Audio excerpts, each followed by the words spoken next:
خير عليكم، نتمنى ان شاء الله تكونوا كامل بخير ولاباس. ولا فيديو تاع نهار اليوم تلقاكم بألف صحة وعافية ان شاء الله يا رب.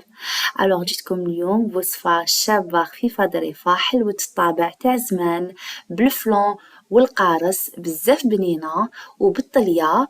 نتمنى ان شاء الله تجربوها وتنال اعجابكم. الوغ بلا ما نطول عليكم نروحوا مباشرة نشوفوا المقادير وطريقة التحضير، فرجة ممتعة.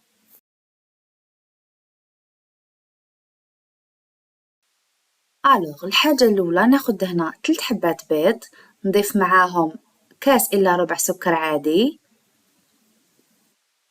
2 مغارف تاع لافاني،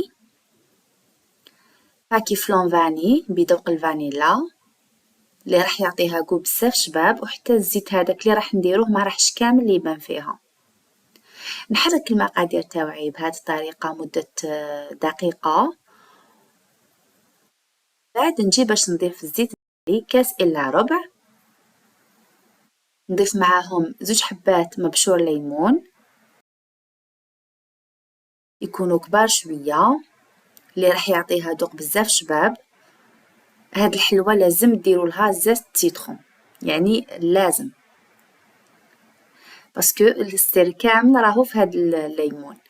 نزيدو معاهم هنايا فارينة، هذا الكاس الاول، الكاس الثاني نزيد 2 باكي تاع لا لوفور شيميك. نبدا نخلط هكذا بلا سباتول، ومن بعد راني رايحه نحيها ونكمل نطم بيدي باش نقدر نتحكم في القوام تاع الحلوه ديالي. كيما قلت لكم هنا درت 2 كيسان وراح نضيف معاها 2 كيسان وحدوخرين. نبدا نضيف الفارينة ديالي بشويه حتى نتحصل على القوام اللي راني حباتو.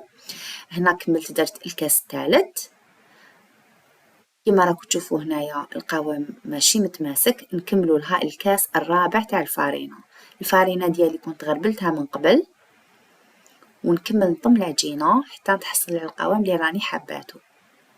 هنا كملت الكاس الرابع وبقات تلاصق شويه، دونك زدت معاها 2 مغارف. هنا في التصوير كانت تبان لكم غرفه، انا كنت زدت لها مغرفه بواحده اخرى تاع ماكله. القوام هكا يجي، شوفوا يجي شويه يتلاصق باش تجينا طريه الحلوه. كي نجي نخدمها ندير شويه زيت في يدي باش ما تلصقليش. نحل العجينه ديالي. شوفوا هنا تقدروا تحلوها غير باليد، تقدروا ما ديروش كامل الحلال، باسكو في اصل حلوه الطابع انكم تفتحوها بلا حلال. انا هنا برك باش نعاون في الخدمه فتحتها غير شويه بالحلال، حاجه خفيفه بهذه الطريقه. وشوفوا تخلوا ليبيسور تاعها ولا السمك ديالها يكون خشين، لازم يكون خشين. شوفوا السمك ديالها. نكمل نطبع الحلوه ديالي كامل. انا شوفوا هنا درت الطابع الكبير، نتوما تقدروا تخدموا بطوابع يكونوا صغار، انا هنا كنت حابه نسلك دونك درت الطوابع الكبار. فوالا انا كنت سخنت الفرن على درجه حراره 200.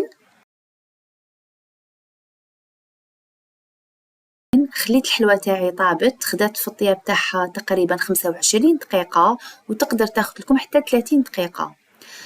من جهه واحده اخرى هنا نجو باش نديرو الطليه. ناخذ 4 فنجان حليب، 4 فنجان زيت، 4 فنجان جو سيترون ولا عصير ليمون،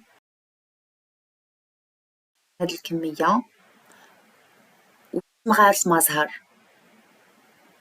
نحرك هاد السوائل كامل مع بعض ونبدا نضيف لهم في السكر غلاس، السكر الرطب. هنا كمية السكر هنا كخطوة أولى راح نقسم الخليط ديالي على 2 باش علاش قسمتها هكذا؟ باش نقدر نتحكم في القوام ديالها وما تديليش بزاف سكر غلاس. هنا تقريبا خدات لي باكي سكر غلاس، يعني بقاو منه تقريبا 2 مغارف برك.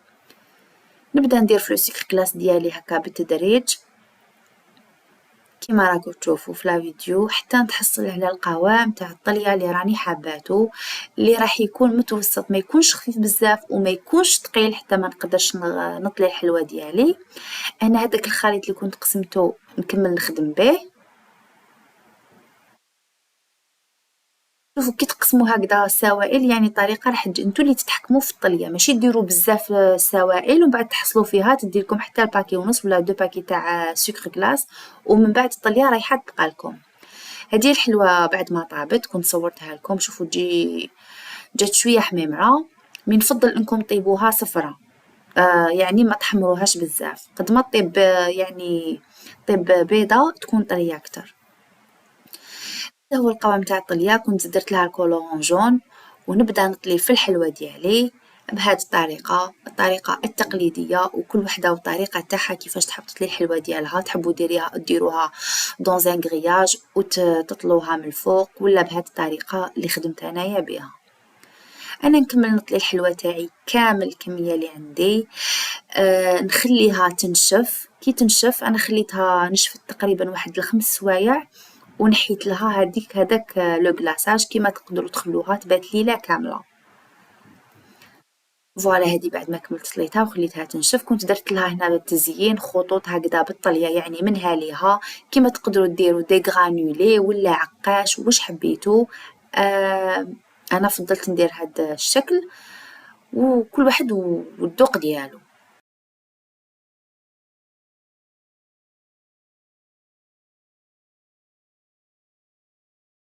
هنا كنت نحيت ديجا من قبل حبيبات، وراني نكمل نحي فيها. خرجت لي هاد الكمية، خرجت لي تقريبا 20 حبة، نورمالمون 20 حبة إلا مانيش غالطة.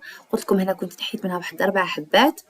شوفوا هاد الحلوى تجي بزاف بنينة، فيها بنة القارص وبنة الفلون، هداك الزيت ما يبانش كامل، فيها لافاني، يعني راح تجيكم روعة روعة.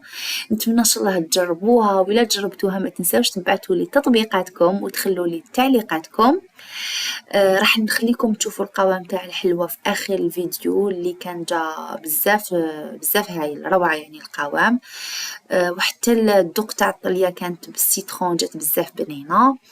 الوغ نكونوا هنا لحقنا لافان تاع لا فيديو تاع نهار اليوم، اللي نتمنى ان شاء الله تكون نالت اعجابكم. واذا عجبتكم ما تنساونيش بجيم وتعليق شباب واشتراك في القناة اللي راهم جدد معانا. وما بقى لي غير نقول لكم في نهاية الفيديو تهلاو في روحتكم، نتلاقاو مع فيديوهات أخرى وصفات في المرة القادمة إن شاء الله. تحياتي مني لكم، سلام.